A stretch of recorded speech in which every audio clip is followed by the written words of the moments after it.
Good evening and thank you for joining us. Police in British Columbia have confirmed that one of the people killed in that plane crash near Sioux Lookout this past weekend was one of the most wanted fugitives in Canada. The wreckage of the four-seater plane was found on Saturday morning, and OPP released the names of 3 of the 4 victims today. The plane left Dryden on Friday night, headed for Marathon, but it never arrived. A joint search operation led to the discovery of the crash site near Kakukas Lake, about halfway between Sioux Lookout and Ignace. OPP say one of the passengers was 36-year-old Gene Larkamp. Just last week, he was highlighted as the number 2 fugitive in the country with a $100,000 reward for his arrest. Larkamp was wanted for the murder of a man in Thailand in February. The pilot of the privately owned plane has been identified as 26-year-old Abhinav Handa of Richmond, BC. A third victim is 37-year-old Duncan Bailey of Kamloops. The name of the 4th victim hasn't been released as the family hasn't yet been notified. The Transportation Safety Board had investigators at the crash site yesterday, and their probe into the cause of the crash continues. Thunder Bay police are investigating a serious incident that took place overnight on the 400 block of Hodder Avenue. Officers were dispatched to the area after reports of a break and enter around 11:30 last night. Police learned one person was injured at the scene. That person was then taken to the Thunder Bay Regional Health Sciences Center. Police continue to maintain a significant presence at the residence, and the investigation now involves members of the Major Crimes and Forensic Identification Units. No other details are available at this time. Anyone with information is asked to call City Police or Crime Stoppers. The embattled Thunder Bay Police Services Board has a new member. City Council voted last night to appoint Northwood Councillor Shelby Chung to fill one of the vacant seats on the board after 3 of the 5 members abruptly resigned last month. The resignations by Board Chair and City Councillor Kristen Oliver, along with provincial appointees Michael Power and Royden Pelchier, were in protest to the appointment of an administrator to oversee the board. The Ontario Civilian Police Commission handed that role to Malcolm Mercer after an initial investigation found dysfunction within the board. Chung says she can't be optimistic about her influence in this new role, given that Mercer holds the only vote for the next 6 months or more, but she feels like it's her duty to take it on. All I know is that I have 8 years of experience working on a number of boards and committees, some very difficult. I've been through Thunder Bay in very difficult times. Over the last 8 years, pick any news story. I'm rolling up my sleeves and I'm there to work and figure out how to move forward with this, and that's the best I can do. Mayor Bill Morrow and Georgianne Morisseau were the lone remaining members of the police board. It could take several months to fill the 2 provincially appointed seats. The appointment of a new police board member was just one of the items on last night's City Council agenda. The sunken James Whalen tugboat, council's salary hikes, and the rising infrastructure costs were all discussed as well. Vasilios Bellos was there. How to raise and preserve the James Whalen tug is on the minds of many in Thunder Bay, with city staff providing a brief report to council outlining the work currently being done. It is unclear the extent of the damage or exactly how it will be raised. Though Mayor Bill Morrow believes once it is, the city should welcome help from local groups, such as the Lakehead Transportation Museum Society. They've expressed an interest in taking the boat off our hands. They're willing to have it down there. When I see people in the community that are willing to do work for the city or that benefits the city for nothing, basically asking for next to nothing, I think it's incumbent upon me and on any of us to do what we can to try and facilitate that. During the meeting, councillors also voted in favor of providing themselves a pay bump at a total cost to the city of just over $12,000. The remuneration for city council will now be adjusted annually to half the rate of inflation, coming into effect next year. Councillor Andrew Folds believed it was fair, stressing the current council has had to work through unprecedented times. We shouldn't be ashamed of the work that we put in, the number of hours that we put in, and none of us do it for that. But workers, which includes us, should be reasonably compensated. The meeting also saw council approve some significant infrastructure projects, the most expensive being the $8.3 million for the next phase of the Balmoral Street reconstruction. Asphalt resurfacing, water main repairs, and the Woodcrest Bridge replacement were all approved as well. The contracts came in at an average of 10% higher than expected. Councillor Rebecca Johnson stressed while it is a lot of money, the projects will greatly benefit the community. We're looking at nearly $24 million that we just approved. That's significant. And I think it's, for the community to recognize that this is a lot of work that we're doing on our roads, et cetera, and our bridges. City staff had proposed deferring several roadwork projects to next year and scaling back others, but council voted to draw $1.8 million from reserves in order to keep many of the paving projects on the city's south side moving ahead in 2022. Vasilios Bellos, TBT News. Ontario's election season is about to get underway. Premier Doug Ford visited the Lieutenant Governor this afternoon to dissolve Parliament and kick off the campaign. Residents will now head to the polls on June 2nd. Siobhan Morris has the details. The Premier took a long walk to meet with the Lieutenant Governor, with each step moving closer to launching the race to keep his job. With the stroke of a pen, Elizabeth Dowdeswell dissolved the legislature and set the wheels in motion for the June 2nd election. For Doug Ford, this election is about one thing. Either the people of this province are going to choose to go backwards and choose another way of moving this province forward as they destroyed the province, the previous governments, or they're going to choose prosperity, getting things built, bridges, roads, and highways. For New Democrats, the campaign is less about a question than a feeling. For me, this election is, and I think for so many people, it's about hope. Hope that we can actually fix the things that matter most to people. Things like the cost of housing and other essentials, as well as a healthcare system Horwath describes as being in crisis.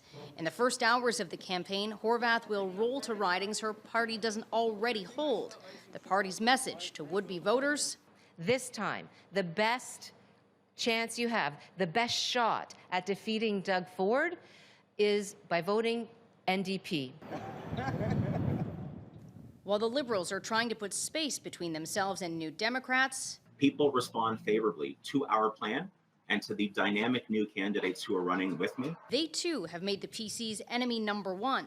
4 more years of the Ford Conservatives flipping and flopping and flailing their cuts and their chaos, moving Ontario backwards in the worst possible way. Green Party leader Mike Schreiner will get his campaign going with a morning rally in Toronto. Ford will bookend the day with a rally at night. Can't wait to get out of the bubble, as I say, and get out there and meet the real people of this province. Trying to firm up as much support as possible in the next 30 days. COVID cases and test positivity rates are still high in the Thunder Bay District. Medical Officer of Health Dr. Janet DeMille says the 6th wave has yet to peak here, despite declining cases elsewhere in the province. Lee Noonan has the latest details. So right now, unfortunately, we've seen sort of an increase in a number of things that suggest that there's a lot more COVID circulating in our communities right now compared to, say, 2 or 3 weeks ago for sure. Dr. DeMille says an increase in positive PCR tests, higher levels of COVID detected in wastewater, and more outbreaks in local institutions are all pointing to an increase in community spread. She says there are currently about a dozen active outbreaks in local institutions, up from a low several weeks ago of around 4. Last week, the Lakehead Public School Board strongly recommended that all students and staff wear masks at school. That came following a failed attempt in March to get the health unit to impose a mask mandate in local schools. DeMille says she strongly encourages mask wearing in indoor public spaces, including schools. Because masks, especially when more people are wearing them, can actually help reduce the transmission in a setting like a school or a workplace. DeMille says masks are one among many layers of protection that also include vaccines. She says the TBDHU will continue to administer vaccines at its CLE clinic until at least July, anticipating a rise in demand for all vaccines, but particularly boosters. So as we prepare for the fall, we're looking at potentially having to ramp up immunizations, both for COVID and flu, to just help continue to sort of navigate. So we don't really know what's going to happen, of course, with this pandemic, but it does tend to be worse in the fall or the winter time. DeMille hopes that warmer weather will help and encourages everyone to get outside, saying the outdoors are still the safest place to be. Lee Noonan, TBT News. Well, there's been a jump in the number of COVID-19 patients at the Thunder Bay Regional Health Sciences Center. There are now 29 cases in hospital, 6 more than on Monday, and the number of ICU patients has risen from 2 to 3. The occupancy rate at the regional is now at 100%, while the intensive care unit is 77% full.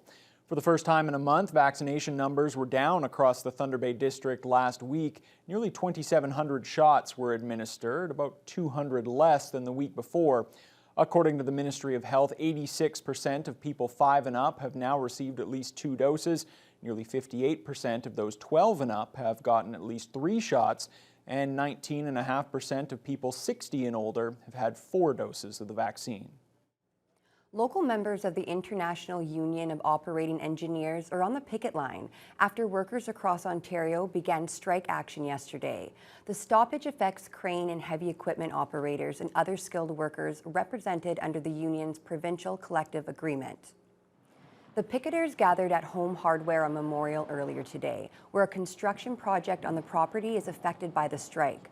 John Kelly, the Northwestern Ontario supervisor for the IUOE Local 793, says they stand in solidarity with members here in the Northwest and across Ontario. Across the province, the membership incurs increased costs due to inflation currently in regards to the travel, the room and board, and of course the wages. Everybody's feeling a pinch at home, and with this increased inflation, we're simply trying to get a fair deal. We want to ensure that the families can survive and everybody can get to work safely every day. Kelly estimates the union represents between 50 and 100 workers in Northwestern Ontario, notably crane operators and those in the earth-moving sector. As we first told you on the News Hour yesterday, a familiar face will return to manage the local shelter house. Cal Rankin has been appointed as executive director and will officially start on Monday. Rankin previously held the top position at Shelter House from 2001 until 2012. He decided to come back to help the organization after a very challenging 2 years during the pandemic. Rankin says there's a lot of work to be done in the community, and he looks forward to getting back at it. The goal is always to reduce the struggle of the homeless population. I think that obviously, the community is struggling with that as we watch the homeless numbers climb. I'm hoping that I can be part of a plan to help reduce those numbers and alleviate some of the struggle that our clients face daily. Rankin replaces Michelle Jordan, who left the shelter house in January after 4 years as executive director. Officials with Eco Superior have launched their annual Spring Up to Clean Up campaign. Volunteers were helping pick up litter around the City Hall this morning, and organizers are encouraging everyone in the community to help clean up their neighborhoods. Jessica Clement reports. Dozens of volunteers came to City Hall for the launch of the 26th annual community-wide Spring Up to Clean Up event. Trash pickers, gloves, and garbage bags were handed out to all volunteers who spent the early afternoon picking up garbage around the downtown South Core. The project is running all throughout May, and Jesse Hamilton, coordinator of the Rethinking Waste program for Eco Superior, says it's all about taking care of our city. This event is important for a lot of different reasons. It is a city that's providing us the tools to be able to actually clean up and take good care of our community and our city. So without this program, the litter would just kind of be left here and it would degrade further, and that pollutes both our land and our water. The program's goal is to not only clean up garbage, but to bring the community together and building a healthy future for people and the planet. Each year, up to 11,000 residents participate in the spring cleanup, and Leah Amelia, coordinator of waste diversion for the city, says that it's great to see everyone outside and cleaning things up. The community really pulls together during this event, and it's absolutely incredible. We have a huge group of people down here today helping. On my drive here, I saw other groups that were cleaning up roadsides along the main arterial roads. Everybody's really getting out and doing their part, and it's unbelievable. It's really great to see. The volunteers we spoke to were also happy to see the amount of people who came by to help clean up the area. Feels good that the community cares about their community. So for me, I think it's a great thing to see all the volunteers and all the workers coming out to clean up. I think it's a great opportunity for all of us to come together and accomplish a task.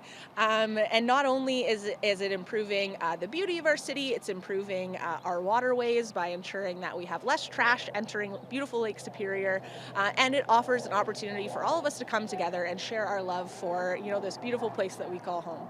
If you would like to participate in the Spring Up to Cleanup initiative, residents can register online on the Eco Superior website to get cleanup kits. These kits have everything residents need to clean up their neighborhoods. Jessica Clement, TVT News. And what a beautiful